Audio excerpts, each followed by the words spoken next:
안녕하세요. 행복백세 자산관리연구회 대표를 맡고 있는 강창입니다. 여러분은 어떤 노후를 꿈꾸고 계신지요? 막연하게 여행도 하고 봉사활동도 하며 여유롭고 행복하게 살고 싶다고 생각하시는지요? 만약 그렇다면 만족스러운 노후 생활을 누리지 못할 수도 있습니다. 급변하는 시대, 노년에 대비한 철저한 계획이 필요합니다. 앞으로 총 6회에 걸쳐서 사연을 통한 개인별 맞춤형 노후 대비에 관해 살펴보겠습니다. 첫 번째 사연은 50대 중반 주부님의 고민입니다. 50대 중반 주부입니다. 배우자가 다니는 회사에서 희망퇴직을 갖고 있어 예상보다 빠른 은퇴가 걱정됩니다. 저도 취업을 해야 하나 싶은데 오랜 경력 단절로 막막합니다. 남편의 갑작스러운 조기 퇴직 앞에서 어떻게 노후를 준비해야 할까요? 네, 잘 들었습니다. 사연자분뿐만 아니라 대부분의 우리나라 가게 사장이 마찬가지일 거라고 생각합니다. 다른 무엇보다도 절약부터 생각을 해야 합니다. 우리 사회가 저성장 시대, 결핍의 시대에 들어서고 있기 때문입니다. 여기 그래프에 보시는 것처럼 1970년대, 80년대, 90년대 초까지만 해도 우리나라는 매년 10%대 두 자릿수 경제 성장을 했습니다. 이런 세월을 30년, 40년 살았기 때문에 우리 머릿속에는 고성장 마인드, 고성장 체질이 몸에 딱 박혀 있는 겁니다. 그런데 몇 년 전부터 4%, 3%, 2%, 재작년에 마이너스 성장했죠? 작년에 2.1% 겨우 성장했고요. 금년에는 1%대로 성장률이 떨어진다고 합니다. 저성장 시대, 결핍의 시대가 오고 있는 겁니다. 경제 성장률이라고 하는 것은 장기적으로 볼 때는 노동인구가 늘어나야 됩니다. 근데요, 노동인구 증가율만 가지고 본다면 여기 1955년에서 60년 6.25 이후에 우리나라 출산율이 가장 높을 때입니다. 이때 출생한 사람들이 노동시장에 투입되면서 소비의 주체가 되면서 우리나라가 폭발적인 성장을 한 거거든요. 근데 2023년에 0.72%, 아마 금년에요 0.7% 벗어나기 어려울 겁니다. 앞에 말씀드린 그런 출산율이 그대로 유지가 된다면 2040년이 되면 인구 4명 중 1명이 75세 이상 초고령자가 된다는 겁니다. 그런데 인구의 고령화는 우리뿐이 아니고 일본, 유럽 다 똑같은데요. 우리나라의 문제는 이 고령화의 속도가 빛의 속도로 빨리 가고 있는 게 문제라는 겁니다. 프랑스에서 155년 동안에 진행이 된 게 이웃나라 일본에서 35년 동안에 진행이 됐습니다. 4배, 5배의 속도로. 그래서 일본 사람들이 적응을 못하고 30년째 고생을 한 거거든요. 근데 우리나라는 더 화끈합니다. 25년 동안에 진행이 된다는 겁니다. 프랑스 같은 나라는 155년 동안에 서서히 적응을 해가면 됩니다. 우리나라는 25년 동안에 총알같이 적응하지 않고는 이 노후가 불행할 수밖에 없다. 그래서요, 엊그저께까지 상식으로 생각했던 일에 관한 생각, 주택에 관한 생각, 애들 교육에 관한 생각, 애들 결혼에 관한 생각, 내 노후에 관한 생각, 이런 생각들을 180도 빨리빨리 바꿔야 된다는 겁니다. 그 중에서도요, 가정경제 측면에서 빨리 바꿔야 될 게 뭐냐면 절약이거든요. 제가 어디 가서 절약을 얘기하면 많은 분들이 김샌다는 표정을 합니다. 혹시 종목이나 하나 기발한 거 찍어줄까 하고 왔더니 겨우 절약하라고? 여보세요. 그건 내 유치원 때부터 들은 얘기야. 그런 표정들을 지으십니다. 그런데 우리가 알아야 될 게 뭐냐? 지난 30년, 40년 세계 역사에 없는 특별한 시대, 고성장 시대를 우리가 살아왔기 때문에 우리는 의식하지 못하고 우리는 아낀다고 생각하는데 미국, 일본 선진국 사람들이 우리를 보면은 너무나 낭비 요인, 거품 요인이 많다는 겁니다. 제미 교포가요, 성공해서 서울에 사장 발령받아 와가지고 몇 달을 살더니 뭐라고 하냐면 서울에 와서 몇 개월을 살아보니까 서울처럼 대중교통이 발달된 도시가 세계에서 몇 개 없다 이겁니다. 그런데 1km 걸어가면서 자동차 끌고 가더라 이거죠.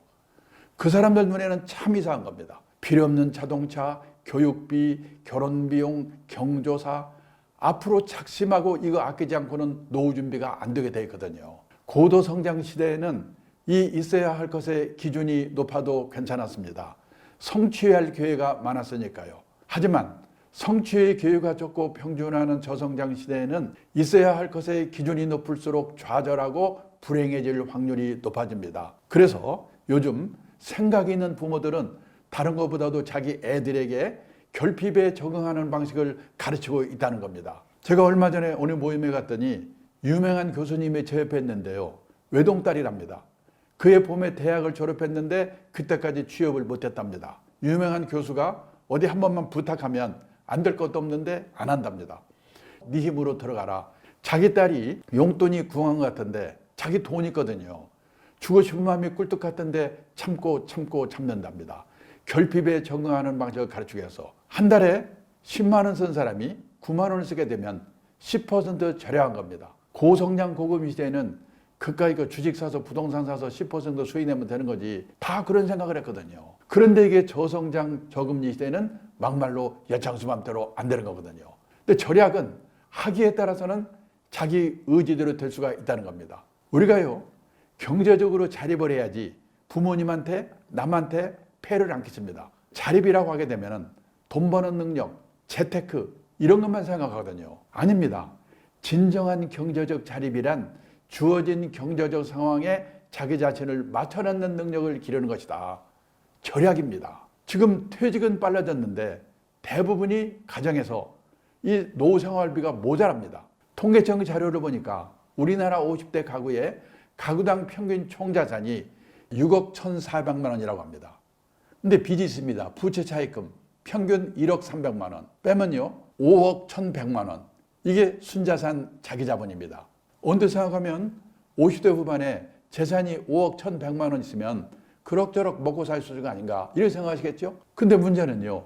그 5억 1,100만 원 중에서 살고 있는 집값이 4억 2,600만 원입니다. 얼마나 씁니까? 8,400. 8,400만 원으로 30년, 40년을 어떻게 삽니까? 그러니까 8,400만 원 갖고 주식 사서 튀겨볼까 했다 빵으로 만들거나 아니면 집을 팔아 살아야 됩니다. 근데 그 집이 10년 후, 20년 후 내 노후에 도움이 될까? 제가 일본에 근무할 때 알던 일본 친구가 있는데요. 동경 수도권에 살고 있습니다. 28평짜리 아파트에 살고 있습니다. 그 아파트를 1984년도에 우리 돈으로 계산해서 1억 2천만 원에 샀답니다. 그게 쫙 올라가지고 1991년 3억 6천만 원까지 올랐습니다. 지금 거기 살고 있거든요. 제가 작년 연말에 전화해서 물어봤습니다. 지금 너희 집 얼마냐? 한화로 3천만 원, 4천만 원에 팔릴지 말지랍니다. 그거 팔아봤자 1년 생활비가 될까 말까 한 겁니다. 선진국 같으면 재산은 없더라도 최소 생활비 정도는 연금을 받아 생활하거든요. 우리는 그럴 수 있는 분이 학교 선생님, 공무원, 군인 출신 그리고 아주 일부 준비한 사람밖에 없거든요. 보통 사람은 있는 게 국민연금 하나 정도인데 저도 놀랐는데요. 우리나라 65세 이상 고령자 중에서 나이 들어서 노령연금이라고 하죠. 몇십만 원에 더 받는 사람이 68%밖에 안 됩니다. 더 문제는요. 월 수령액 60만 원 미만이 70%. 한마디로 껌값입니다. 100만 원 이상 받는 사람은 11%밖에 안 돼요. 퇴직연금?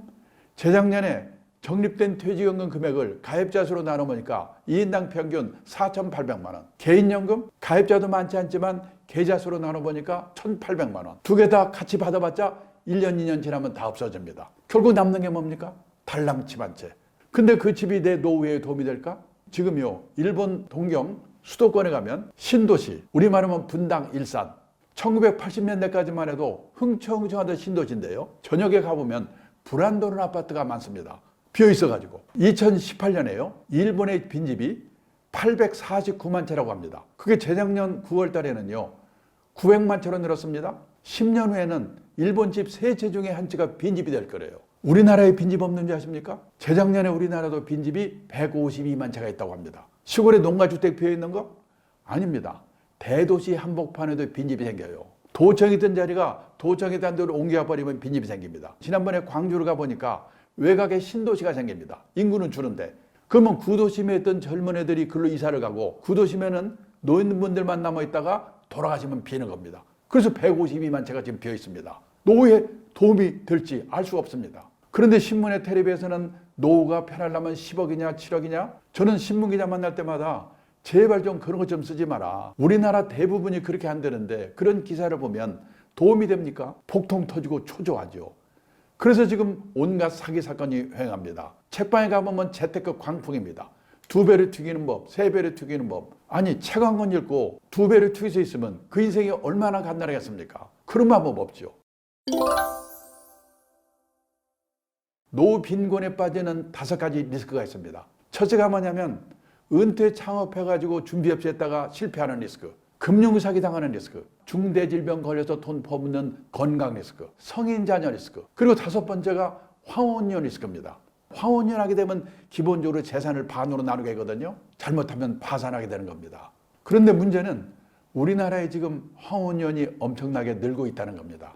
1970년대만 해도 연평균 15,000건 정도였습니다. 이게 2023년에는 92,000건으로 늘었습니다. 결혼해서 20년 이상 된 중년 황혼년의 비율이요, 1990년도만 해도 전체 이용 건수의 5%밖에 안 됐는데 2023년에는 36%. 지금 결혼 기간별로 볼 때 비율이 제일 높은 게 중년 황혼년입니다. 이거 조심해야 됩니다. 여기 사연자의 경우처럼 만약 남편분이 조기 퇴직하면 가정 불화가 생길 수가 있습니다.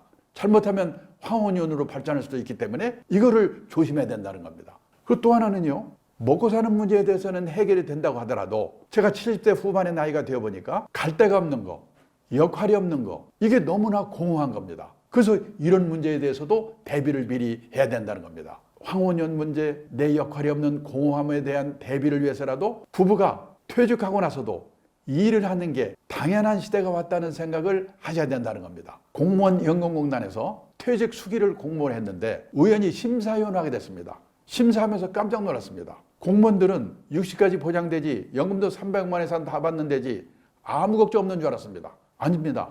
제가 읽은 수기에 90% 정도가 나와보니까 절벽이다라는 겁니다. 제일 비치는 게 뭐냐면 갈 데가 없는 거.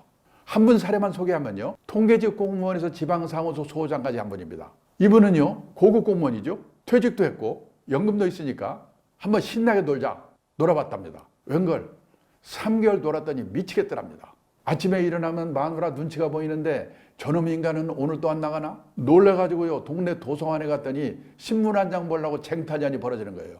아이고 꼴 보기 싫어, 취직해야지. 그때서 원서를 여기저기 돌렸는데 준비가 안 돼가지고 면접 보러 오라는 데도 없다는 겁니다. 근데 어느 날 한 군데서 면접 보러 오라고 연락이 왔습니다. 주간노인 보호센터. 요즘 많이 생기고 있죠? 이분이 면접에 붙어가지고 하루에 5시간에서 6시간 일을 한답니다. 아침에 자동차로 노인들 모셔다가 센터에서 돌봐주고 같이 노는 겁니다. 장기도 두고 바둑도 두고. 이분이 싹싹한 것 같습니다. 또 시골에 노모가 혼자 계신데 혼자 계신 노모를 생각해서 내가 이분들한테 잘해줘야지. 아주 인기가 최고입니다. 주간노인보호센터가 여기저기 생기면서 노인분들이 삐치면 다른 데로 가버린답니다. 돈이 안 되죠. 그런데 그분이 계시는 데는요, 그분 때문에 다른 데도 노인분들이 모인답니다. 유명인사가 됐습니다.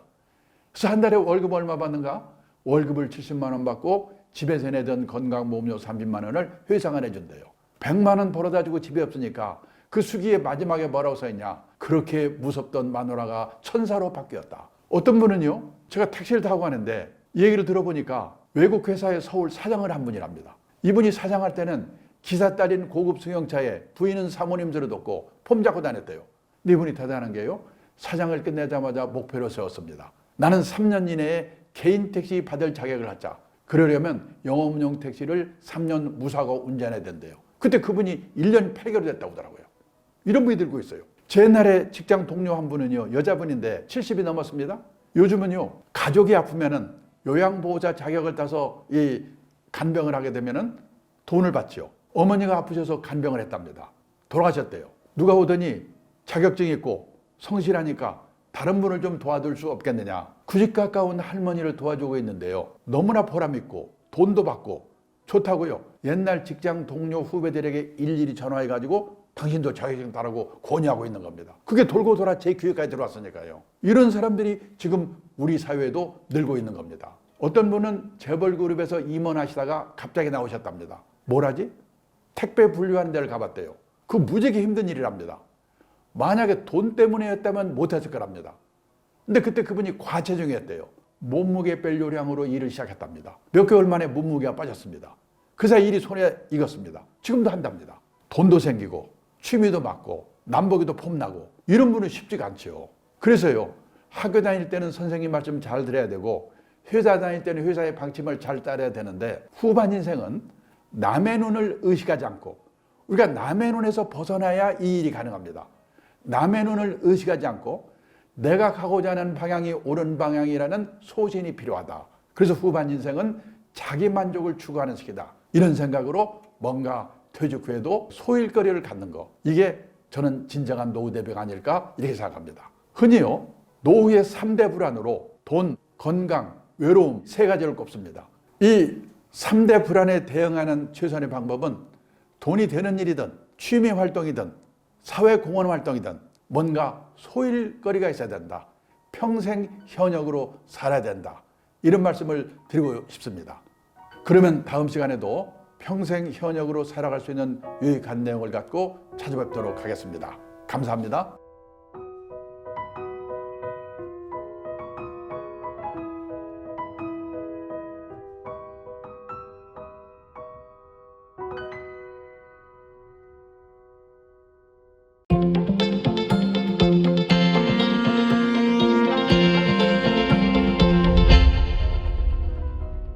노후의 3대 불안으로 돈, 건강, 외로움을 꼽는데요. 배우자가 없는 50대 싱글인 경우에 이 세 가지로 인한 어려움을 더 크게 겪을 수도 있겠습니다. 그래서 오늘은 50대 중반 여성 싱글의 사연을 만나보겠습니다.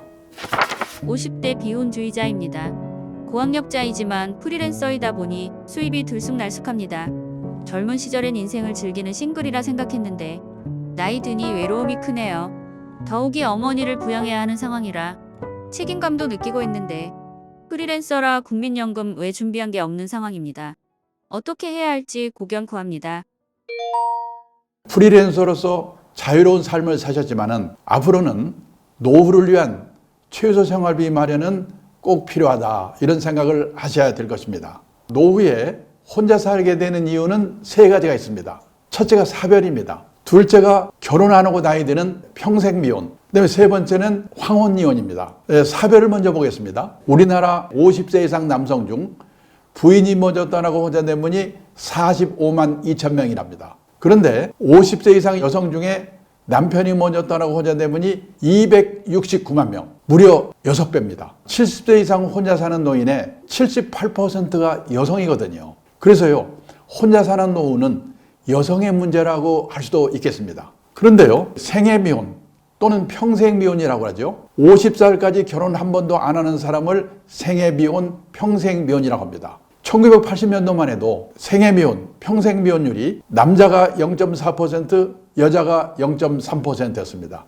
그런데 2020년에는 남자가 16.8%, 여자가 7.6%로 늘었습니다. 놀란 건요, 이웃나라 일본입니다. 일본 남자의 26.7%, 거의 3명 중에 1명, 여성의 17.5%가 50살까지 결혼 한 번도 안 한 사람이라는 겁니다. 우리가 지금 일본을 열심히 따라가고 있는데 2035년이 되면 우리나라 일본 다 똑같이 남자는 30%, 여자는 20%가 결혼 한 번도 안 하고 나이 들어갈 거다, 이렇게 예측을 하고 있습니다. 세 번째는요, 지난 시간에도 소개를 해드렸습니다만 중년 황혼연이 늘고 있습니다. 사별, 생애 미혼, 중년 황혼연, 이걸로 인해서 혼자 사는 노후가 보편화된 시대가 되고 있다, 이렇게 말씀드릴 수가 있겠습니다. 그래서요, 2022년에 우리나라 총 가구 수에요 34.5%가 혼자 사는 가구, 1인 가구라고 합니다. 그런데요, 유럽 가면 더 난립니다. 스웨덴은 전국 평균 57%, 수도 스톡홀름은 60%가 혼자 사는 가구라고 하는 겁니다. 그러면 스웨덴이 우리보다도 우울하고 불행한 나라일 것 같은데 아니랍니다. 이코노미스트 잡지 조사에 의하면 스웨덴이 세계에서요 6번째로 행복한 나라랍니다. 왜냐? 혼자 살더라도 지역사회, 새로운 유연사회에서 외롭지 않게 행복을 찾는 방법을 미리미리 준비했기 때문에. 그래서요, 이 싱글의 시대에, 혼자 사는 노후가 보편화된 시대에 우리가 어떻게 대비를 해야 될 것인가? 가장 중요한 것은 먹고 살아야 되기 때문에 연금 준비입니다. 젊은 시절부터 국민연금, 퇴직연금, 개인연금 가입을 해가지고 세상 떠날 때까지 최저 생활비 정도를 마련하는 거 가장 중요합니다. 그리고요, 젊을 때 건강하던 분이 60 넘어서 중대 질병에 걸려서 고생하는 분이 많거든요. 그렇기 때문에 환갑되기 전에 중대질병보험 하나 정도는 들어서 준비를 해야 된다는 겁니다. 사연자분께서도 이 혼자 사는 노후에 대한 준비가 특히 중요한 과제다, 이렇게 말씀드릴 수가 있겠습니다. 그리고요, 가족의 해체가 일어나고 있는 한편에 가족 회복운동이 또 일어나고 있습니다. 지금 일본에서는 3대가 할아버지, 아들, 손자가 한 건물 또는 근처에 독립적으로 살 수 있도록 개축하게 되면은 세제 혜택을 준다고 합니다. 그리고 노인분이 큰 집에 혼자 살고 있으면은 그룹 리빙, 공유 경제 이런 것도 또 활성화되어 가고 있습니다. 사연자분께서도요, 어머니를 돌봐야 한다고 말씀하셨는데 이제는 노인이 노인을 케어하는 시대가 왔습니다. 노노 케어라고 하죠. 최근 실버타운 같은데요, 부모와 자녀가 같이 들어가서 자녀는 거기서 일을 하고 부모는 도움을 받고 그러는 프로그램도 많이 생겨나고 있습니다. 이런 것도 참고하실 필요가 있다고 생각합니다. 그 다음에요, 지금 이웃나라 일본에서 사회 문제가 되고 있는 게 있습니다. 개호 난민, 개호 대란. 이 개호라고 하는 말은 우리말로 말하면 간병, 돌봄이란 뜻이죠. 제가 70대 후반이 돼 보니까 여기저기 몸이 고장이 생깁니다. 들어가서 도움을 받은 시설이 필요합니다. 근데 시설을 충분히 짓지 않았다는 겁니다. 그리고요, 돌봐줄 사람이 필요합니다. 지금 우리나라도 간병인의 40% 정도를 중국 동포가 도와주고 있거든요. 그분들이 여기 오지 않게 되면은 우리나라도 엄청난 간병 대란이 일어날 가능성이 있습니다. 고령자는 늘고 있고 간병 돌봄 시설은 부족하고 요원도 부족하고 또 돈이 필요합니다. 보험에 가입을 해가지고 그 비용도 미리미리 마련하는 문제가 중요하다는 겁니다. 그 다음에요, 미리미리 이런 시설에 대해서 좀 젊을 때 사전 답사를 해보고 앞으로 나는 문제가 생기면 여기로 가겠다든지 그 비용을 어떻게 충당할 것인지 미리미리 생각해 보시고, 아까 말씀드린 이 노노 케어의 시대에 자녀와 부모가 같이 돌봄 시설에 들어간다든지 하는 문제까지도 미리미리 젊을 때 생각해 보셔야 된다는 겁니다. 그 다음에요, 요즘 그 흔히 조리시피 가족이라고 하는 말이 유행입니다. 패치워크 패밀리라고도 한다는데요, 꼭 혈연으로 맺어진 관계가 아니고 다양한 모습의 가족 형태가 생기고 있습니다. 가끔 우리나라 텔레비에도요, 남남끼리 같이 모여 사는 사례가 많이 소개되고 있거든요. 이거를 남의 일로 볼 게 아니라 미리미리 생각해 보실 필요가 있다는 겁니다. 열린 마음으로 여러모로 공부를 하면서 나의 노후를 설계해 보시면 좋을 텐데요. 고령화 시대, 1인 가구 시대에 바람직한 주거 형태에 대해서요, 하나의 사례를 제가 말씀을 좀 드리도록 하겠습니다. 판교의 타운하우스라고 있죠. 이게 2009년에 입주했다고 합니다. 이거를 지을 때 일본인 건축가 야마모토라는 사람한테 설계를 부탁했는데요, 그분이 유명해진 게 뭐냐면은 마당을 둘러싸고 집을 짓는 겁니다. 그러면요, 서로 마주보면 살 수 있기 때문에 1인 가구 시대에 서로 위로가 된다. 그래서 그게 화제가 됐는데, 야마모토 이 건축가가 살펴봤더니 원래 한국의 전통 가옥도 외부에 개방된 부분과 사생활을 지키는 부분으로 나뉘어 있었다. 그런데 그런 주택이 사라지고 모두 밀실 같은 주택이 됐다. 고령화 시대, 1인 가구 시대에 밀실 같은 주택은 더는 바람직하지 않다. 그래서 이분이요, 주택 현관 사방을 유리로 설계를 했다는 겁니다. 밖에서 보이잖아요? 어색하잖아요? 처음에는요, 분양이 안 돼가지고 난리가 났습니다. 그래서 겨우 3년 지나서 분양이 완전히 끝났답니다. 근데요, 들어와 살아보니까 처음에는 꺼려했는데 10년을 살아보니까 이 고령화 시대, 1인 가구 시대에 이웃과 함께하는 삶이 너무나 행복하더라. 이거를 깨닫게 된 겁니다. 그래서 10년 만에 야마모토 건축가를 불러가지고 파티를 했다고 중앙일간지에 보도가 된 게 바로 이 자료입니다. 그러니까 우리나라도 사람들의 생각이 이렇게 바뀌고 있는 겁니다. 나도 앞으로 나이가 들었을 때 어떤 주택 형태에 살게 될 건가 참고 자료로 살펴볼 필요가 있지 않을까 생각이 듭니다.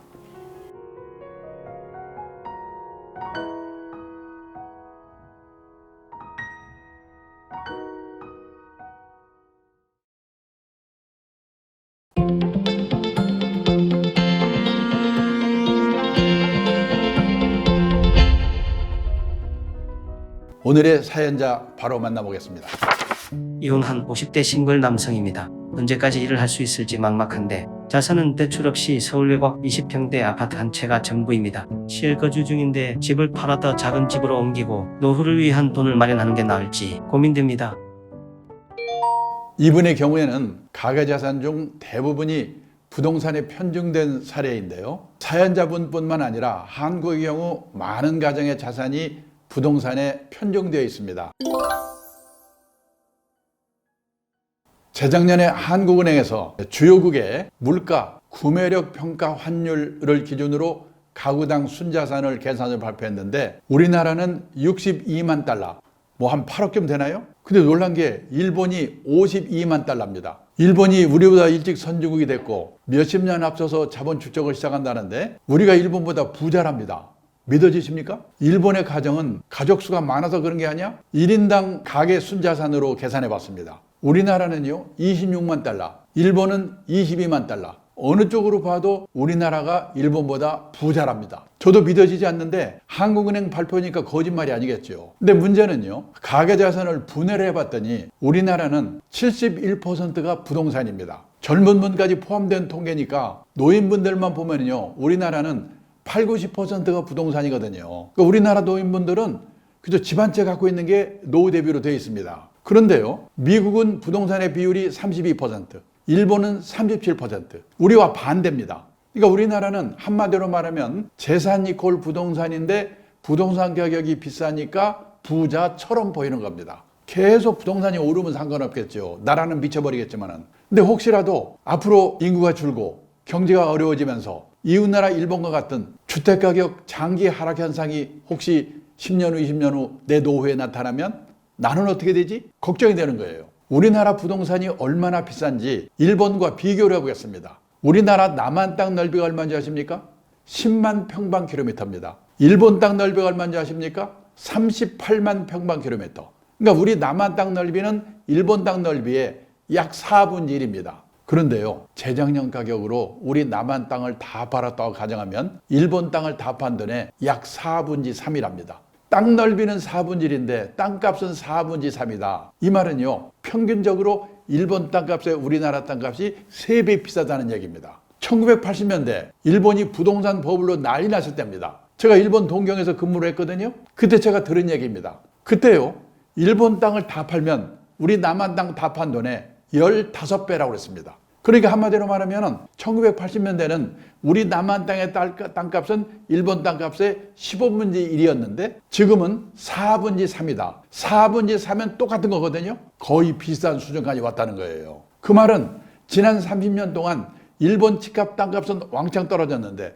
우리나라 집값 땅값은 왕창 올랐다는 얘기거든요. 일본의 땅값이 얼마나 떨어졌는지 이 통계를 보겠습니다. 여기 일본의 3대 도시 도쿄, 오사카, 나고야의 택지, 집 짓는 땅 82년을 100으로 볼 때 9년 동안에 3배 올라가지고 20년 동안에 3분의 1로 떨어져서 옆으로 기다가 요즘 약간 오른답니다. 이렇게 땅값이 떨어지니까 집값도 떨어지겠죠? 일본 사람들의 생각이 바뀌었습니다. 우리처럼 집에 한이 맺혀 있지 않은 거예요. 일본의 보통 사람이 내가 집이 없어. 근데 금융자산이 몇 억 있어. 그러면 은행에서 돈을 빌려가지고 집을 살까? 집 사면 세금 내야지, 수리해야지, 골치 아프잖아? 에이, 집은 빌려 살고 이건 딴 데 투자할까?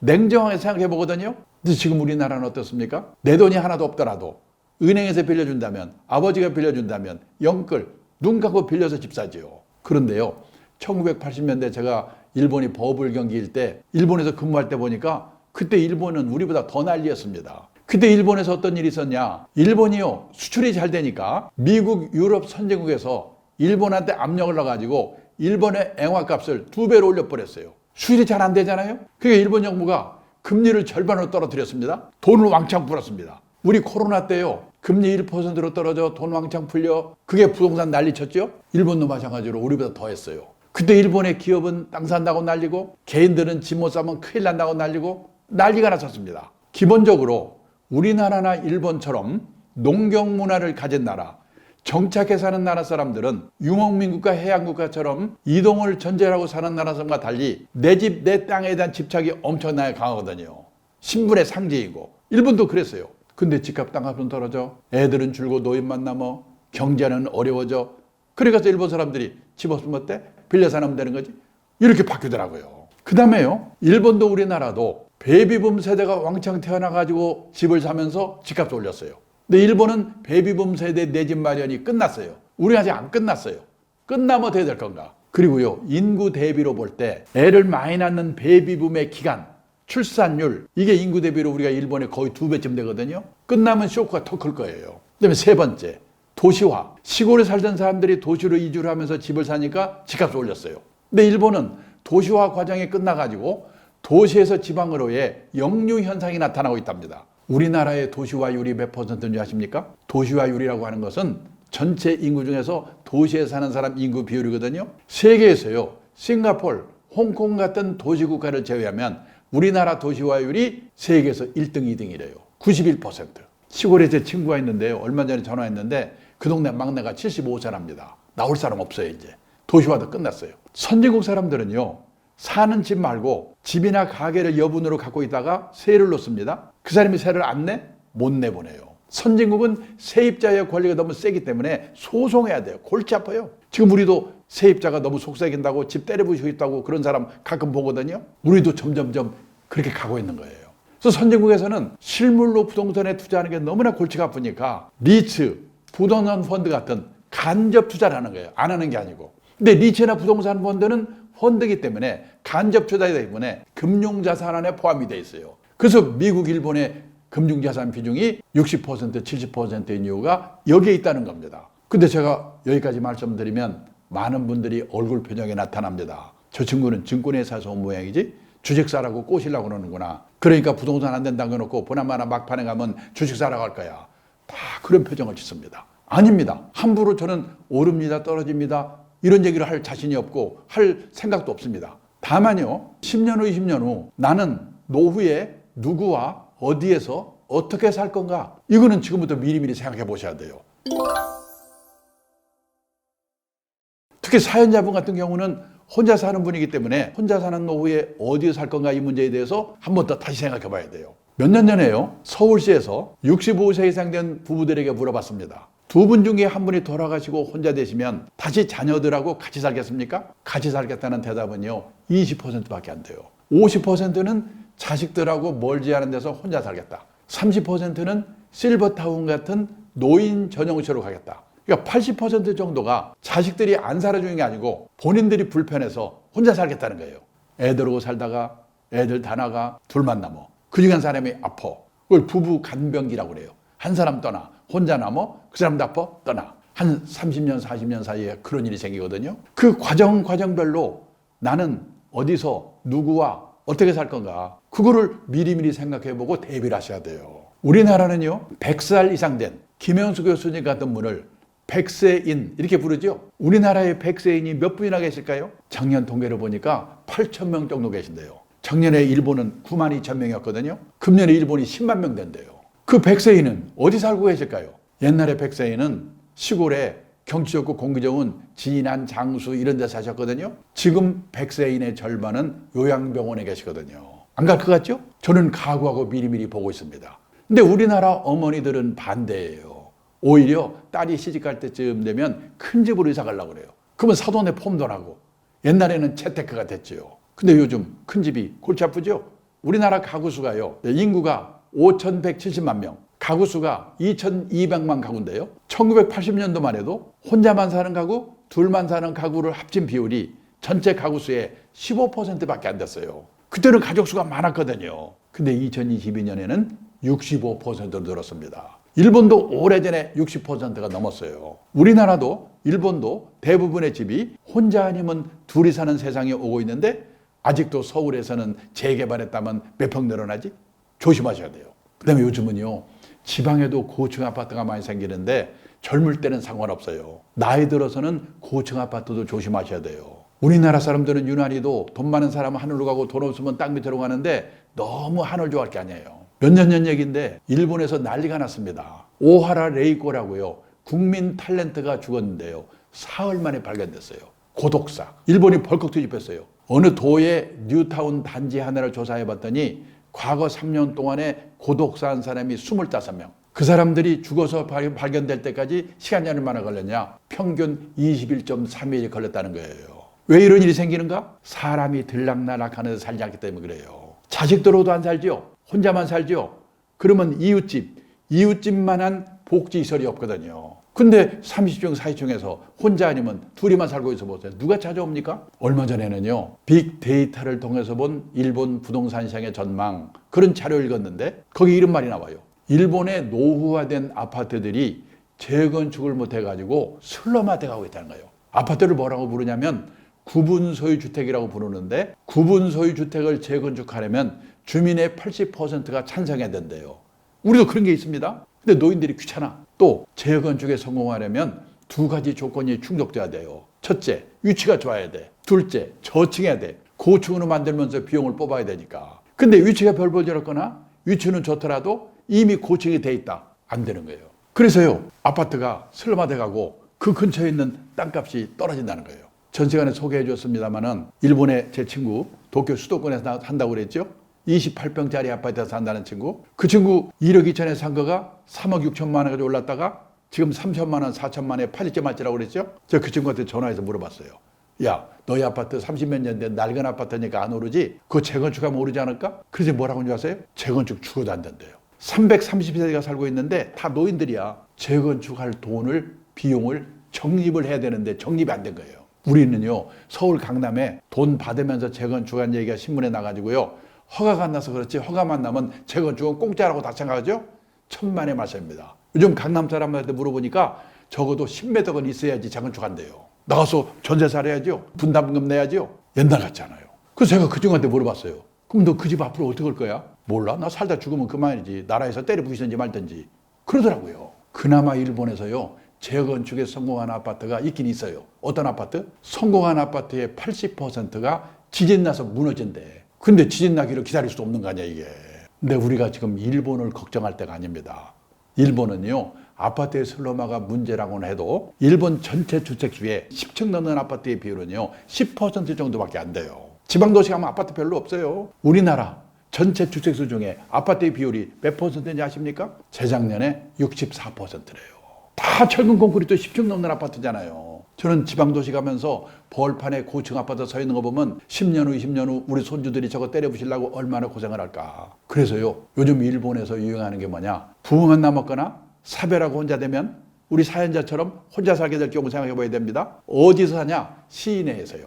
시내에서 18평에서 20평짜리 병원 가까운 곳, 나이 들면요 병원이 가까워야 돼요. 저도 지금 70대 후반이 되다 보니까 병원 순례합니다. 두 번째가 뭐냐? 문화시설 가까운 곳. 외로우니까 사람들 만나야 되니까. 세 번째가 뭐냐? 쇼핑 가까운 곳. 일본에서는 노인네가 두부 한번 살려고 2km 걸어가야 된다고 그랬죠. 인구가 주니까요 외곽부터 편의점이 줄어드는 거예요.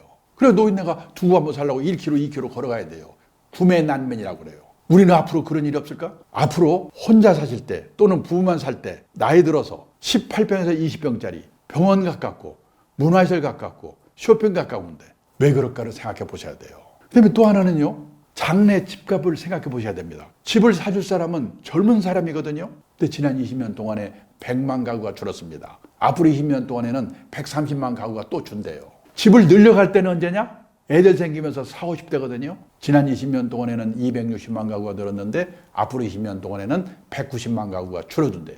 그럼 무슨 가구만 늘어나는가? 노인네 가구만 400만 가구 늘었고 앞으로도 530만 가구가 또 든대요. 근데 노인들은 이미 집이 있거나 없더라도 살 능력이 없는 분들이거든요. 누가 집을 사줄 건가를 생각해 봐야 돼요. 그 다음에요, 1, 2인 가구는 680만 가구 늘어났고 앞으로도 380만 가구가 늘어나는데 3인 이상 가구는 110만 가구 줄었고 앞으로도 170만 가구가 줄어든대요. 여기 있는 이 표가 10년 후 20년 후 내 노후가 됐을 때 우리나라 집값에 어떤 영향을 줄 건가를 미리미리 생각해보고 대책을 잡아야 돼요. 그 다음에요, 우리나라는 가계부채가 말이 많거든요. 1억 넘는 가계부채가 평균 다 갖고 있어요. 그 일본의 제 친구요, 3억 6천까지 올랐던 게 지금 3천만 원, 4천만 원에서 팔릴지 말지인데 아무렇지도 않아요. 왜? 애들은 집 있고 나는 빚도 없으니까 살다 죽으면 되는 거지. 집값이 떨어져도 빚이 없으니까 문제가 없어요. 왜 그러냐? 여기 보세요. 일본의 각 가정의 저주택분지 부채 비율 연령대별로 표시한 겁니다. 40대 미만은요 188%예요. 그때는 이 사람들도 빚밖에 없어요. 30년, 40년 월부로 집을 사기 때문에 집사가 나면 빚밖에 없거든요. 근데 현역 시절에 계속 갚아가지고 퇴직하고 나면 빚이 4%밖에 안 나와요. 일본의 직장인들은요 퇴직하기 전에 월부로 집 산 거 그 감등의 목표예요. 그 빚이 없으니까 살다 죽으면 되는 거예요. 근데 우리나라는 이 비율이요 30대 미만 132% 별로 높은 것 같지 않죠? 근데 퇴직했는데도 42% 빚이 그냥 있어요. 1억 1,400이라고 그랬죠? 평균이? 많은 집은 몇 억 있을 거 아닙니까? 10년 후, 20년 후, 30년 후 일본과 같은 집값 하락 현상이 나타나면 우리나라의 하우스 푸어 얼마나 많아지겠는가 생각해 보셔야 돼요.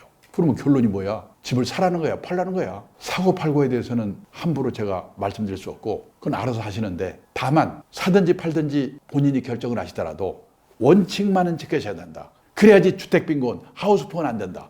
원칙이 뭔데? 투자라고 하는 것은 리스크가 따르는 것입니다. 따라서 재산이 한 곳에 집중되어 있으면 안 됩니다.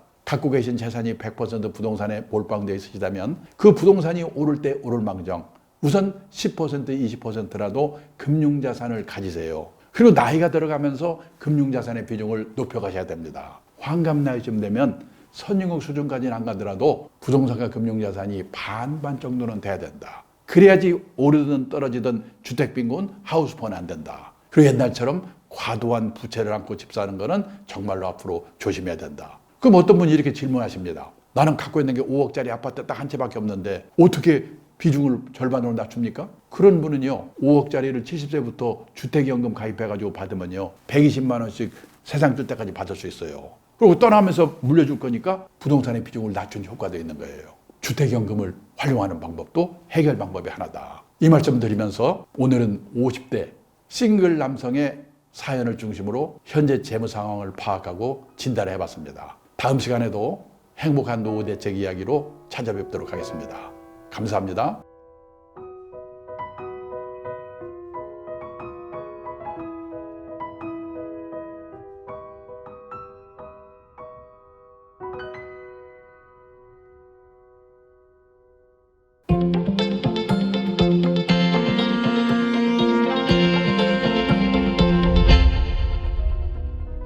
기대수명 120세 시대, 요즘의 50대는 예전의 50대와 다릅니다.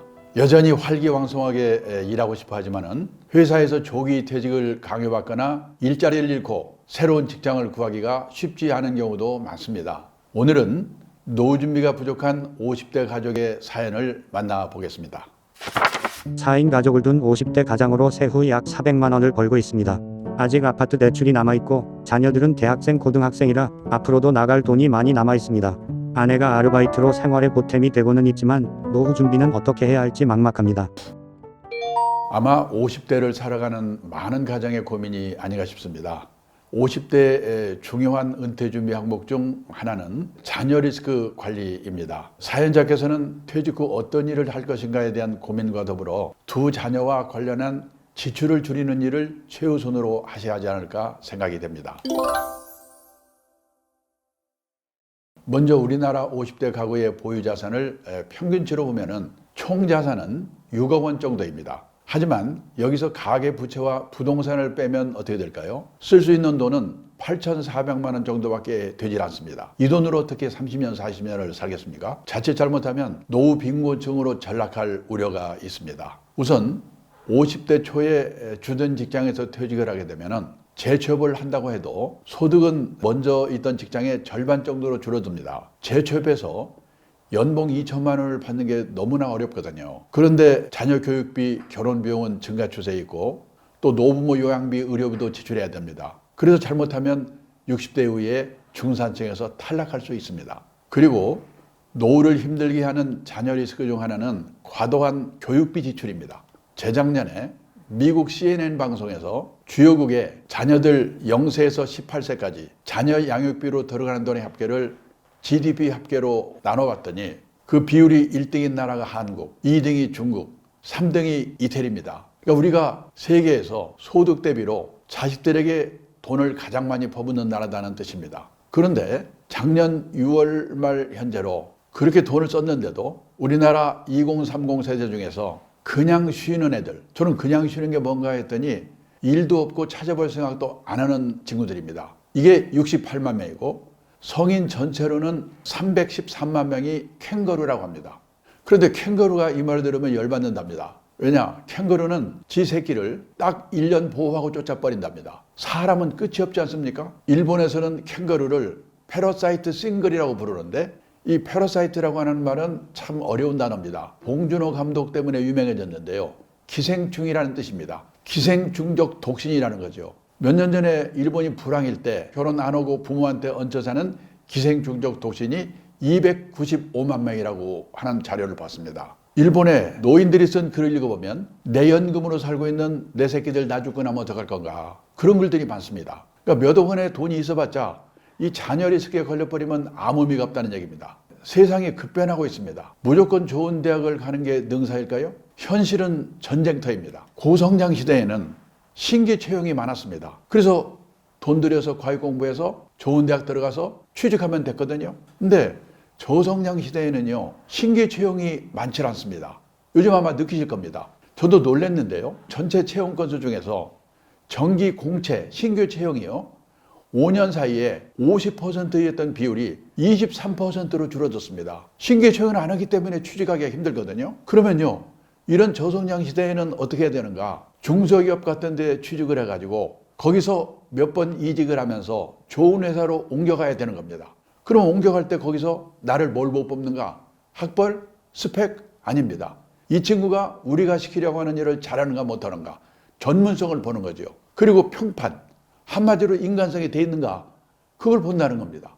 요즘에 인사 담당자들이 자기들끼리 모여서 하는 말이 있습니다. 속지 말자 학벌, 다시 모자 스펙. 얼마나 속았으면 그런 말 하겠습니까? 이제는요, 부모도 자녀들도 이 시대에 맞는 제대로 된 직업관을 갖는 게 중요하다. 이 말씀을 드리고 싶습니다. 경상남도 거창고등학교 유명하지요? 강당에 있는 직업선택 10계명. 아주 웃기는 계명 같은데 읽어보면 맞는 말입니다.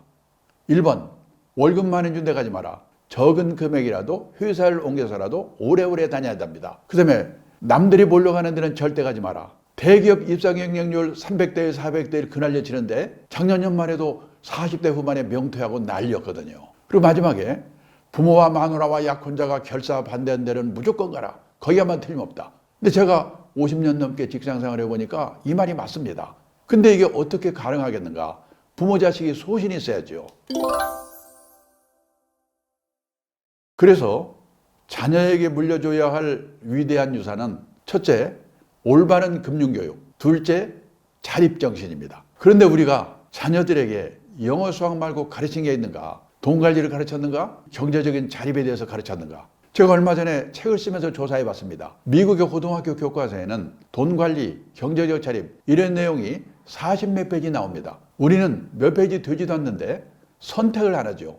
수능에서 경제 선택하는 애들이 1.5%밖에 안 된다고 합니다. 그러니까 대학을 졸업해도 저축이라는 말과 투자라는 말이 어떻게 다른지 이것도 모릅니다. 자녀들에게 제대로 된 자립교육, 그리고 경제교육, 금융교육을 시켜야지 자기 노후 준비를 할 수 있다는 겁니다. 그래서 저는 중요한 게 뭐냐? 부모도 자녀들에게도 제대로 된 자립교육이 필요하다는 겁니다. 자립에는 세 가지가 있습니다. 첫째가 행위의 자립. 내가 머물렀던 자리, 쓰레기, 누가 와서 치우게 하면 안 되죠. 회사에서도 누가 뭔 일 하면 못 믿어. 딴 사람이 가서 한번 봐야 돼. 그런 친구가 있습니다. 그 친구의 노후는, 그 친구의 부모의 노후는 어떻게 될까? 행위의 자립이 중요합니다. 두 번째가 의식의 자립. 우리나라처럼 남의 눈 때문에 미치는 나라가 없거든요. 미국에서 온 사람이 그러더라고요. 거기는 학교를 졸업해도 넓은 천지에 흩어져 버리기 때문에 친한 친구 몇 명 빼고는 누가 어디서 뭐 하는지도 모른답니다. 관심도 없고. 근데 우리는 동창회, 향후회, 동네 모임, 개 모임 모여가지고 걔는 공부도 못하는 게 얼굴 좀 이뻐서 시집을 잘 갔는지 뭐 사고 뭐 샀다고 사진 찍어 올리고 나는 점심에 이거 먹었다고 사진 찍어 올려 누군 어떻고 우리나라처럼 남의 눈 때문에 미치는 나라가 없거든요. 남의 눈에서 벗어나야 앞에 일들이 가능한데 의식의 자립입니다. 그리고 경제적 자립. 경제적으로 자립해야 부모님한테 남한테 폐를 안 끼치거든요. 근데 다들 경제적 자립하면 뭐냐? 돈 버는 능력, 재테크 이것만 생각합니다. 아닙니다. 진정한 경제적 자립이란 주어진 경제적 상황에 자기 자신을 맞춰놓는 능력을 기르는 것이다. 절약이지요. 그리고 또 하나 말씀드릴 것은 부족한 생활비 때문에도 그렇지만은 건강 그리고 외로움 이거에 대비하기 위해서라도 퇴직 후에 일자리를 갖는 게 중요합니다. 그리고 특히 사연자의 경우에 우리만 이렇게 어려운가 이런 생각을 하실 수가 있는데 그게 어떻게 보면 지금 우리나라의 평균적인 가정입니다. 대부분의 가정이 마찬가지라는 겁니다. 따라서 지금부터 어떻게 대응하느냐에 따라서 충분히 노후 대비가 될 수 있다는 점을 인식해 주셨으면 좋겠습니다. 자녀에게 물려줄 진정한 유산은 무엇인지, 자녀와 부모 모두가 행복한 노후를 위해서 어떤 준비가 필요한지 다시 한번 생각해보는 시간 되셨기를 바라면서 저는 다음 시간에 뵙겠습니다. 감사합니다.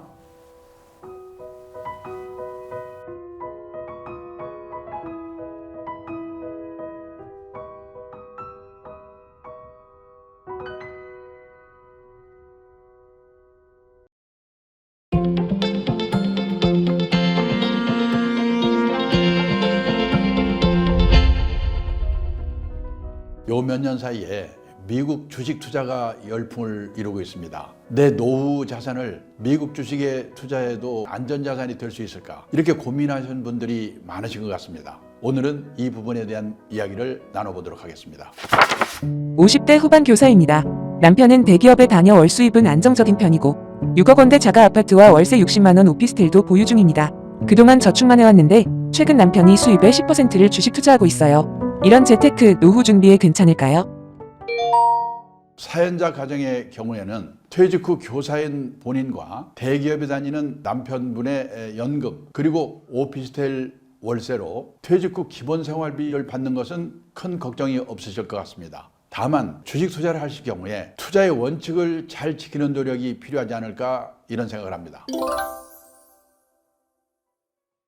자, 먼저 투자의 원칙이란 무엇인가? 당연히 머리로는 저점에서 사고 고점에서 팔아야 된다는 걸 알고 있습니다. 예를 들어서 1975년에서 78년의 경우에는 건설주가 급등을 했다가 폭락을 해가지고 손해를 본 사람이 많았습니다. 그 다음에 1989년에 우리나라 주가지수가 1000을 돌파했습니다. 근데 나중에 보니까 또 500대로 급락을 한 겁니다. 제가 있던 운용사에서 1999년에 마이코리아 펀드라고 하는 펀드를 출시를 했습니다. 자금이 엄청나게 모여들었습니다. 그래서 주가지수가 단기간에 1000을 또 돌파했습니다. 그런데 또 1년, 2년 후에는 500대까지 반동항이로 떨어졌습니다. 그때 판 사람들은 손해봤죠. 그리고 그 꾸준히 갖고 있던 사람들은 다시 또 1000대가 넘으면서 돈을 벌기도 했습니다. 그리고 기억나시겠지만은 코로나 사태로 주가지수가 폭락을 했는데 또 순간적으로 다시 급등을 해가지고 2021년에는 주가지수가 3300을 돌파했습니다. 나중에 보니까 주가지수 2900에서 3300 사이에 그 기간 동안에 투자한 투자 자금의 65%가 몰려들었습니다. 근데 지금 현재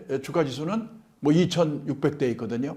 아직도 손해를 보고 계십니다. 왜 이렇게 다 높은 데서 사서 바닥에서 팔고 그러는가? 근데 이게 우리만 그런 게 아니라 1990년대에는 미국에서도 마찬가지였습니다. 예를 들어서요, 미국의 피델리티라고 하는 세계적인 자산운용사가 있습니다. 이 회사가 판매한 펀드가요, 마젤란 펀드라고 하는데 유명한 펀드입니다. 이 마젤란 펀드를 1977년부터 1990년까지 13년 동안 운용한 펀드 매니저가 피터 린치라고 하는 전설적인 펀드 매니저였습니다. 이분이요, 연평균 수익률이 29%입니다. 13년 동안에 2700%. 그러면 이 펀드에 투자한 투자자들은 다 돈을 벌었어야 됩니다. 그런데 결과를 보면은요, 이 투자자들의 절반 정도는 손실을 입었다는 겁니다. 왜 그런 일이 생기는가? 이게 오를 때는요, 직선으로 오르는 것 같지만은 올랐다가 또 떨어졌다가 올랐다가 떨어졌다가 반등하고 떨어졌다 반등하고 이런 식으로 떨어지는 겁니다. 근데 사람들은 심리가 피크 있는 그 부근에서 매입을 하는 겁니다. 그리고 바닥 수준에 가서 또 참다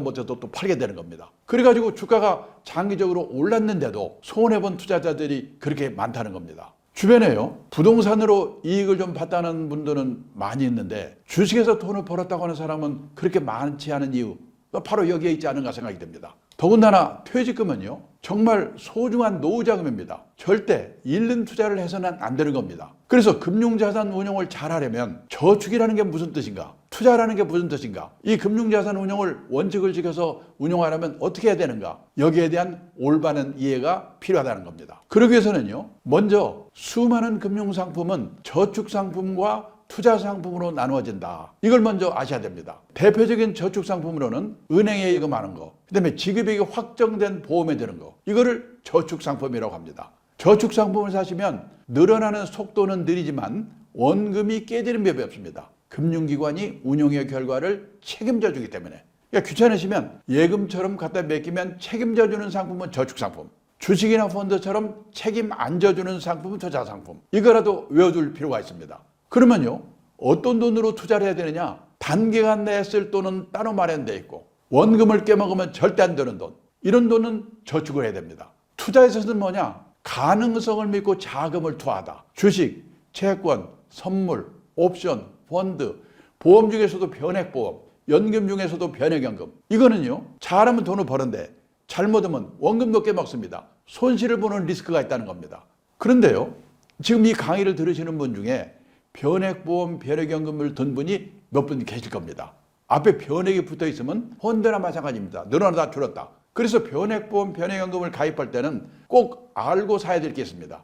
그 연금자산, 보험자산을 운용하는 회사가 어딘가? 보험회사가 직접 하는가? 운용회사에 맡겨서 하는가? 실력 있는 운용회사인가, 과거 성적은 좋았는가 알아보고 사셔야 됩니다. 금융상품에 대해서는 공부가 필요한데 우선 어떤 돈으로 리스크가 따르는 투자를 해야 되는가, 단기간 내에 써야 될 돈은 따로 마련되어 있고 시장에 장기간 묻어둘 각오가 되어 있고 비상사태가 오더라도 놀라지 않고 참고 기다리겠다는 각오가 되어 있는 돈으로 하라는 겁니다. 근데 현실은 그렇지 않습니다. 그래서요, 투자에 관한 공부를 제대로 해야 되는데 많은 분들이 투자에 관한 공부를 하면 다 뭐냐? 주가 예측, 부동산 예측, 예측에 관한 공부라고 생각합니다. 그런데 노력은 하지만 보통 사람이 단기 예측은 불가능하다. 그러면요, 중요한 게 뭐냐? 자산 관리의 원칙을 지켜야 됩니다. 그리고 전문가를 활용하는 법, 이 사람이 전문가냐 아닌지 식별하는 법, 이 공부를 해야 된다는 겁니다. 그 다음에요, 투자에는 리스크가 따른다고 했습니다. 리스크에 대한 제대로 된 이해를 해야 된다는 겁니다. 근데 지금 많은 사람들이 리스크를 위험이라고 번역합니다. 저는 그래서는 안 된다고 생각합니다. 리스크의 정확한 번역은 뭐냐? 불확실성, 잘 될 수도 있고 잘못될 수 있는 거, 이게 리스크입니다. 몇 년 전까지만 해도 소위 말하는 안전빵이라고 하는 게 있었습니다. 은행에 갔다 예금만 해도 10% 이상 금리 주면서 다 책임져 줬거든요. 근데 앞으로는요, 결혼을 하는데도, 직업을 선택하는데도, 자산을 운용하는데도 불확실성, 리스크를 테이킹, 앉지 않고는 풍요로운 인생을 살 수 없는 세상이 왔다. 근데 제가 놀란 게 뭐냐면 리스크의 라틴어의 어원이 어디서 나왔냐? 용기를 갖고 도전하다는 데서 리스크가 나왔다는 겁니다. 저는 지금 이 시점에서 우리나라 부모님들도 자녀들도 용기를 갖고 리스크에 도전하되 관리할 수 있는 지혜를 배워야 우리한테 희망이 있다. 근데 어머니들은 가지마, 근처도 가지마. 애들을 지금 바보 만들고 있습니다. 이게 문제입니다. 그래서 책도 읽고 공부도 하고 경험도 하고 인생에 여러 가지 리스크가 있는데 그 리스크에 대처하는 방법을 공부하셔야 돼요. 여기서는요, 주식 투자에 따른 리스크만 간단히 말씀드리겠습니다. 주식 투자에는 기본적으로 두 가지 리스크가 있다. 첫 번째 리스크가 뭐냐면 시장 리스크입니다. 마켓 리스크. 내가 아무리 좋은 주식을 갖고 있다고 하더라도 9.12 테러로 박살날 때, 코로나 사태로 주가 박살날 때 미리 아셨습니까? 이런 그 폭락의 사태가 언제 나타날지, 언제 끝날지 알 수가 없는 겁니다. 내가 갖고 있는 주식이 우량 주식이라는 확신이 있다면 6개월 후가 될지 1년 후가 될지는 모르지만은 그 기간이 지나가면 언젠가는 오를 수 있다. 그때까지 기다릴 수밖에 없다. 그래서 장기 투자를 하세요. 그러는 겁니다. 근데 제가 어디 가서 장기 투자 얘기만 하면 많은 분들이 신경질 냅니다. 바빠 죽겠는데 올라요, 떨어져요. 그 얘기만 하세요. 그건 알 수가 없다니까요. 시장이 다 같이 오르더라도 불량 주식은 오르지 않습니다. 그게 개별 종목 리스크입니다. 그래서 개별 종목 리스크를 방어하기 위해서는요, 종목을 열심히 공부를 하고, 그 다음에 시황도 살펴보고, 그 다음에 업계 동태도 살펴보고, 경영자도 분석하고, 전문가 도움도 받고, 이런 노력을 해야 됩니다. 근데 아무리 노력을 해도 신이 아닌 이상 100% 우량 종목 고른다는 보장이 없습니다. 그래서 5종목, 10종목, 20종목에 분산 투자하세요. 이렇게 얘기합니다. 5종목, 10종목, 20종목에 평균 수익률을 높이는 노력을 해야 된다. 이게 분산 투자입니다. 몰빵으로 만든다는 겁니다. 분산 투자에는 3가지 유형이 있습니다. 첫째가 뭐냐? 종목에 분산하는 방법이 있고요. 이번 달에도 50만 원, 다음 달에도 50만 원 적립 투자죠. 시간 분산 투자가 있습니다. 젊을 때는 공격적인 상품을 많이 사도 좋습니다. 근데 나이가 70, 80이 되면요, 공격적인 상품만 갖고 있다가 주가 떨어지면 심장마비로 돌아가십니다. 그때는 안정적인 상품의 비율을 높여야 돼요. 그걸 뭐라고 하냐면 리스크 크기별 분산이라고 합니다. 이런 분산 투자에 대한 이해도 있어야 된다는 거예요. 그래서요, 이런 장기 투자, 분산 투자 원칙을 지켜가면서 운용을 하려면 우선 갖고 있는 금융자산을 3개의 주머니에 나누어서 관리를 해야 됩니다. 첫째가 뭐냐면 생계형 주머니입니다. 이거는 6개월 이내에 쓸 돈, 원금 깨먹으면 절대 안 되는 돈, 이거는요 생계형 주머니에 넣어야 됩니다. 그리고 그 돈으로는 뭘 사느냐? 예금이라든지 단기 금융상품, 원금 깨먹을 염려 거의 없는 저축상품에 운용을 하는 겁니다. 그래서 생계형 주머니를 저축주머니라고도 합니다. 그 다음에요, 자산형성 주머니. 이거는 투자의 원칙을 지켜가면서 10년, 20년 장기로요, 노후 대비 자금을 모아가는 주머니입니다. 누구나 생계형 주머니와 자산형성 주머니는 꼭 갖고 있어야 됩니다. 그 다음에요, 트레이딩 주머니라는 게 있습니다. 이거는 단기로 샀다 팔았다 하는 주머니입니다. 근데요, 트레이딩 주머니는 나쁜 주머니다? 이런 말을 할 수는 없습니다. 다만 확률이 50%다. 그래서 어디서 좋은 정보를 들어가지고 샀습니다. 돈을 벌었습니다. 그럼 폼나겠습니다. 근데 박살이 났습니다. 그러면 뭐냐? 에이, 오락했으니까 됐지 뭐. 잊어버릴 정도의 범위 내에 살아는 겁니다. 자기가 갖고 있는 금융자산의 20%나 10% 이내에서 생계형 주머니와 자산형성 주머니는 필수 주머니입니다. 근데 우리나라 대부분의 가정은 생계형 주머니와 트레이딩 주머니밖에 없습니다. 자산 형성 주머니를 갖고 있는 데가 거의 없습니다. 이 자산 형성 주머니, 이거를 꼭 만드셔서 투자의 원칙을 지켜가면서 운영하는 방법을 생각해 보셔야 된다. 이 말씀을 꼭 드리고 싶습니다. 그리고 마지막으로 금융상품을 고르면서 유의할 점이 뭔가, 이 점을 말씀드리고 끝내도록 하겠습니다. 내가 이번 달에 월급 타서 쓰고 50만 원이 남았다? 100만 원이 남았다? 그러면요, 전문가를 찾아갑니다. 내가 이번 달에 100만 원어치 금융상품을 사야 되겠는데요. 뭘 살까요? 그러면요, 그 사람이 기다렸다는 듯이 이거 사세요. 그런 사람은 조심하셔야 됩니다. 내 입장에서 해주는 사람이 아닐 가능성이 크기 때문입니다. 그 회사가 캠페인하는 상품, 목표 달성해야 됩니다. 내 형편은 물어보지도 않고 이거 사세요. 그러는 겁니다. 두 번째는요, 수수료가 비싼 상품. 그 일을 하는 사람들은 수수료 수입이 자기 수입입니다. 그래서 가능하면 수수료 비싼 상품을 팔고 싶어 합니다. 그러니까 내 입장을 들어보지도 않고 형편을 들어보지도 않고 캠페인하는 상품, 수수료 많이 는 상품, 이거 사세요 하는 사람은 신뢰할 수 있는 전문가가 아닙니다. 그런 사람은 거래해서는 안 됩니다. 덥석 그냥 사지 마시고 여기 있는 6가지를 확인해보고 사셔야 된다. 첫째가 뭐냐? 지금 저한테 권한 이 상품이 예금처럼 갖다 맡기면 책임져주는 저축 상품이에요. 주식이나 펀드처럼 리스크가 따르는 투자 상품이에요. 알고 사셔야 된다는 겁니다. 두 번째는요, 이렇게 주식 투자를 직접 자기가 샀다 팔았다 하는 것을 직접 투자라고 합니다. 펀드라든지 변액보험, 변액연금, 요즘 많이들 하시는데요. 이거는 전문가가 내 대신 운용해 주는 겁니다. 그래서 간접 투자 상품이라고 합니다. 그러니까 펀드라든지 변액보험, 변액연금처럼 간접 투자 상품을 사실 때에는 꼭 확인할 게 있습니다. 그 상품을 운용하는 회사가 아닌가? 실력 있는 회사인가? 과거 성적은 좋았는가? 꼭 알아보고 사셔야 합니다. 그다음에 세 번째, 단서조항. 금융상품에는 단서조항이 있는 상품이 많습니다. 알고 하셔야 됩니다. 예를 들어서요, 보험상품에 보면은 몇 년 이상 장기로 가입하면 원금이 보장됩니다. 이런 상품이 있습니다. 근데 앞에 몇 년 이상 장기로 가입해야 된다는 단서조항을 듣지 않았거나 모르고 샀다가 나중에 싸우는 경우가 있습니다. 네 번째, 적합성. 어떤 사람한테는 참 좋은 상품인데 나한테는 맞지 않은 상품이 있습니다. 다섯 번째, 세금. 옛날에는 세금은요, 부자들만 생각하면 됐습니다. 근데 앞으로는 서민들도 절세 상품을 잘 활용해야 됩니다. IRP, 개인형 퇴직연금, 그 다음에 연금저축, 이런 상품을 잘 활용해야 되고요. 또 그런 상품을 살 때는 금년에 살 때 내년에 팔면요, 혜택 본 거 다 토해내야 됩니다. 그런 걸 다 세금 문제를 알고 하셔야 돼요. 그다음에 여섯 번째, 수수료. 펀드 가입하면서, 보험 가입하면서 수수료가 얼마나 되는가? 이거를 물어보고 사는 사람은 100명에 한 명도 없습니다. 근데 선진국의 투자가들은 펀드 살 때, 보험 가입할 때 제일 먼저 물어보는 게 수수료입니다. 왜? 0.5% 차이만 나도 5년, 10년 가면 큰 차이를 내거든요. 그래서요, 여기 있는 6가지는 꼭 확인하고 사셔야 된다. 이 말씀을 드리면서 이 시간 강의는 끝내도록 하겠습니다. 감사합니다.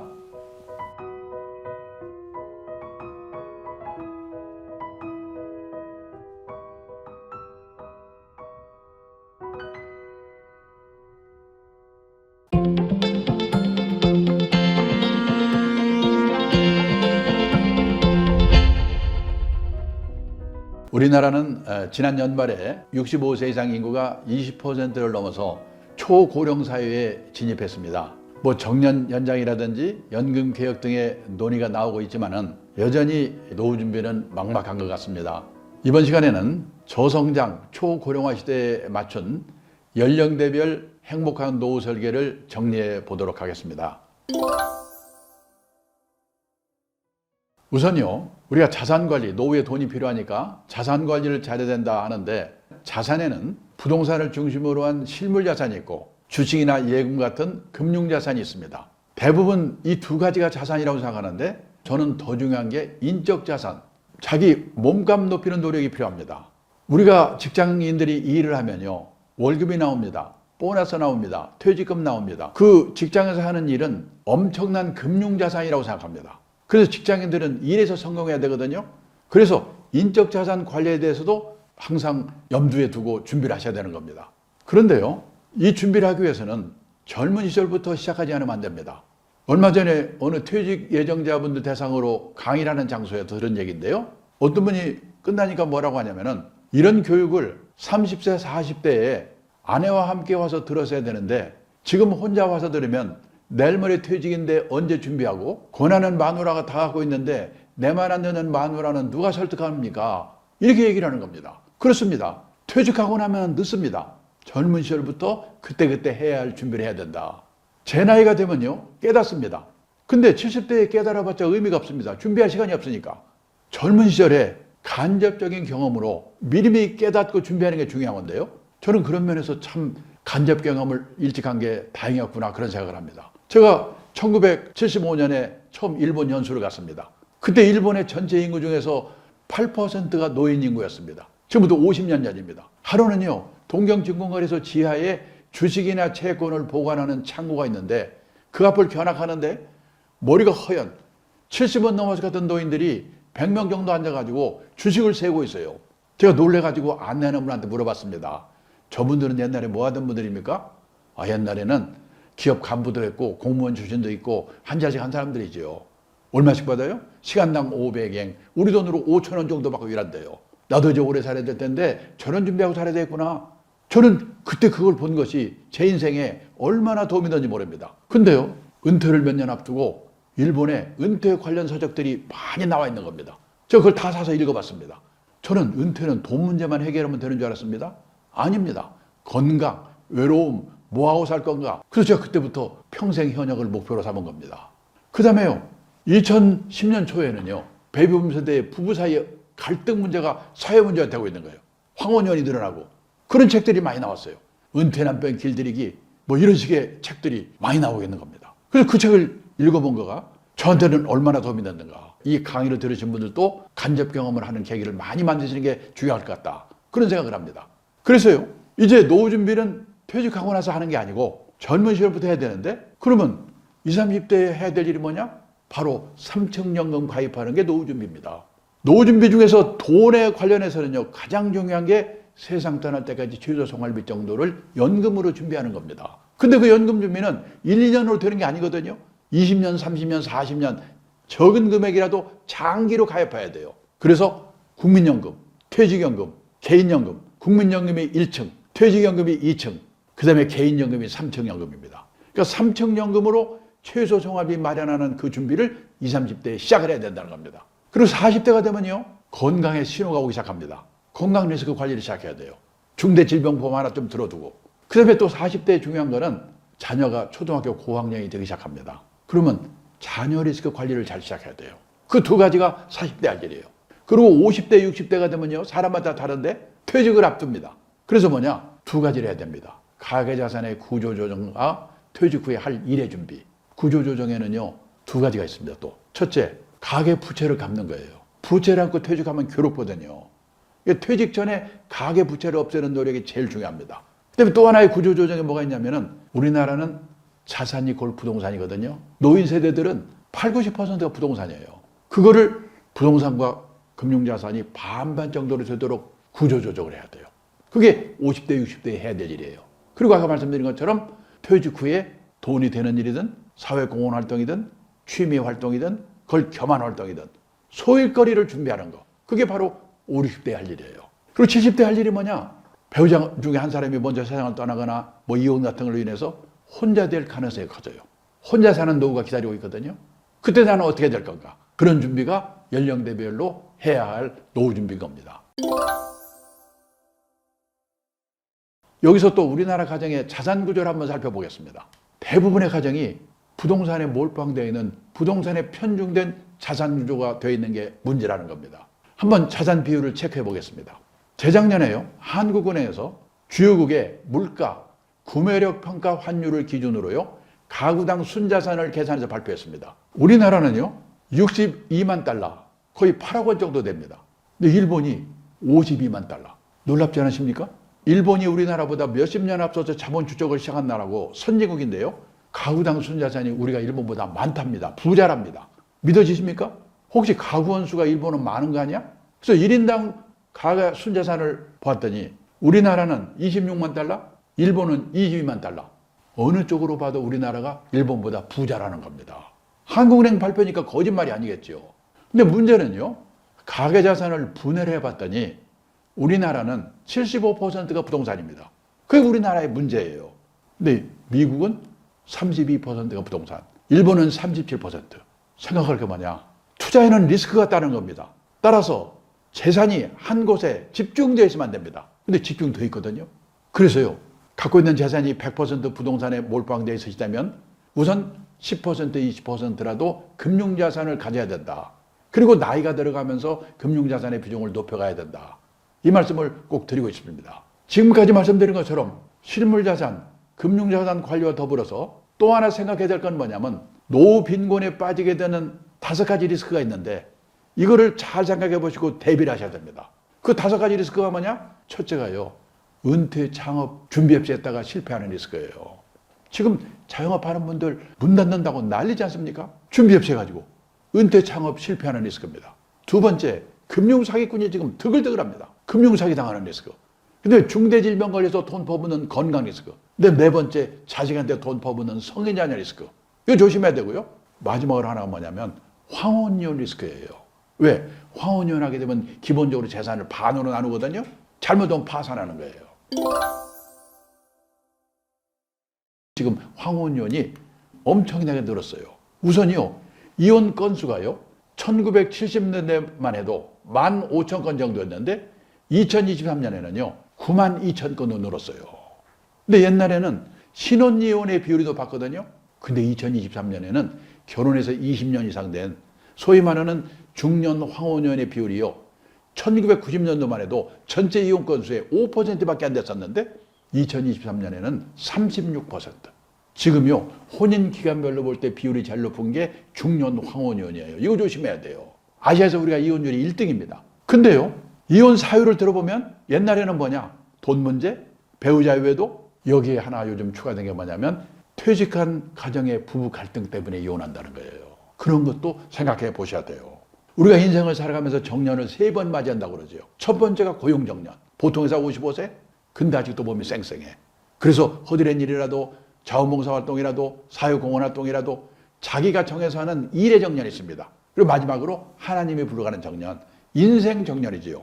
고용정년, 일의 정년, 인생 정년. 이 3번의 정년을 어떻게 맞이할 것인가. 이런 준비를 하고 사는 게 재테크보다 훨씬 더 중요하지 않을까. 또 하나 생각이 될 것은 혼자 사는 노후에 대한 대비예요. 노후에 혼자 되는 이유는요, 사별이 있습니다. 그 다음에 생애비혼, 결혼 안 하고 나이 든 사람, 그리고 황혼이혼이에요. 그래서 어느 정도 지금 혼자 사는 세대가 많냐면요, 우리나라는요 인구가 5,170만 명, 가구 수가 2,200만 가구인데 그중에 35%가 혼자 사는 가구예요. 근데 유럽 가면 더 난립니다. 스웨덴은요 전국 평균 57%, 스톡홀름은 60%, 온 천지가 혼자 사는 거예요. 그래서요, 이런 싱글의 시대, 혼자 사는 노후가 보편화된 시대에 어떤 준비를 해야 되느냐?